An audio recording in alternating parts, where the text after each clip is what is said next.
আজকে ঈদের দিন সকালবেলা গোসল করলাম। গোসল করার পরে ঈদের দিকে ঈদগায় যাইতেছি ঈদের নামাজ পড়তে। আশেপাশে কেউ নাই, আমি একলাই আছি। এক রাস্তা দিয়ে যাইতেছি। তো শেষ পর্যন্ত ঈদগায় পৌঁছলাম। পৌঁছে দেখি অনেকে আইসে পড়ছে, প্রায় ধরতে গেলে সবাই এসে পড়ছে। আমাদের এখানে নামাজের টাইম ছিল 8টার সময়। 8টার সময় নামাজ পড়তে পড়তে প্রায় অনেকক্ষণ সময় লাগছে।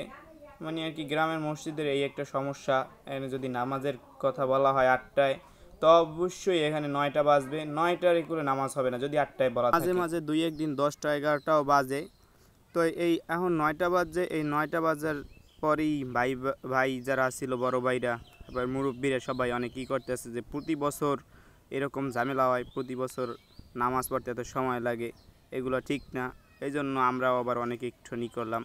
তো সবাই শেষ পর্যন্ত ওইটা কাতার দাঁড়া করতেছে, কাতার সোজা করে বসিয়া থাকবে, এবার বসবে কাতার সোজা করে। এবার ঈদের নামাজ শেষে সবাই একটু সেলফি তুললো ওই জায়গায় দাঁড়াইয়া, এবং দেখা যাইতেছে অনেকে আর কি ঈদের নামাজ আমরা মাঠে পড়ছি, মাঠের উপর দিয়ে যেই চরের উপর পড়ছিলাম ওই চরে পাড়া পোড়া দিয়ে একদম করে ফেলাইতেছে, এই জন্য চটমট উড়াইলো, অনেকে উড়াইয়া গেল।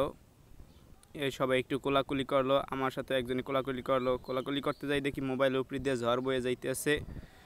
এরপরে ঈদগাহের পাশেই দেখলাম একটা মৌচাক। দেখতেছি যে এই জায়গায় আমরা নামাজ পড়ছি, আমার তো কল্পনার বাহিরে ছিল যে এই মৌচাক, এই মৌমাছি কিসের জন্য আমাকে কামড়ায় নাই। আমাকে ঈদটা আর কি, আর ঈদের দিন ওরাও একটু ঈদ করলো না, কি লেগে এতগুলো মানুষের সামনে বসিয়া কামড়াইলো না কেন, এটা মনে মনে ভাবতেছি আর চিন্তা করতেছি যে আর কি এতগুলো মানুষ। আর যদি কেউ কপাল, সবচেয়ে বিষয়টা হয়েছে কেউ ফাইল টেল মারে না, কেউ খোঁচা মোচা দেয় নাই, এই জন্য হয়তো বা আমাদেরকে বেশি আক্রমণ করে নাই। এরপরে শুনলাম কে জানি মসজিদে আবার যারা নামাজ পড়তে আসছে ঈদগায়, ঈদের নামাজ, তাদেরকে মিষ্টি খাওয়াইবে। তো এই শুনে আবার লোভ সামলাইতে পারলাম না, আর কি মিষ্টির কথা শুনলে আর কি কেমনি করা যায়, তাও আবার যদি হয় মসজিদের মিষ্টি। জানি না, মনে হয় মসজিদের মিষ্টি একটু বেশি মজা লাগে, স্বাদ বেশি হয়তো বা। তো এই শুনে আবার মসজিদে মিষ্টি খাওয়ার জন্য আর কি লাইনে দাঁড়াইলাম। লাইনে দাঁড়াই হাঁটতেছি দেখি প্রচুর পরিমাণে লোকজন এই জায়গায়। মোবাইল ধরা তো দূরের কথা, হাঁটতেই কষ্ট হইতেছে, তাও কোনো মতে ক্যামেরাটা ধরে সামনে আগাই গেলাম। সামনে আগাই আর কি যাই হোক না হোক আমাকে সফল হইতেই হবে, এরকম অনেক পরিশ্রম করে কষ্ট করে আমি গেলাম। সামনে যাই আগেই হাত পাইতে রাখছি যাতে মিষ্টি হাতছাড়া না হইতে পারে, মিষ্টি যাতে কোনোভাবে হাতছাড়া না হয়, এই জন্য সব প্রচেষ্টাই আমি চালাইছি।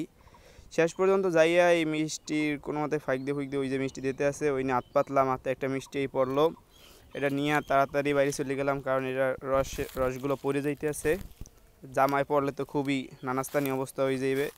এরপরে খাইলাম, কেউ যত বন্ধুবান্ধব না দেখে, ওরা দেখলে আর এই মিষ্টি আমার কপালে ছিল না। তো সবশেষে আমরা সবাই গেলাম আমাদের পূর্বপুরুষ যারা আছে তাদের কবর জিয়ারত করতে। একটা মাস তাদের জন্য আল্লাহ তাআলা কবর আযাব মাফ করে দিছিল। এখন গেলাম, তারা আমাদের দিকে চাইয়া আছে, আমরা একটু দোয়া করব তাদের জন্য। তো ফাইনালি আবার দোয়া টোয়া করার শেষে সবার বাসায় যাওয়ার পরে বাড়িতে আবার ফিরে আসলাম। সবাইকে অনেক ধন্যবাদ এতক্ষণ আমাদের সাথে থাকার জন্য, এই ভিডিওটি দেখার জন্য।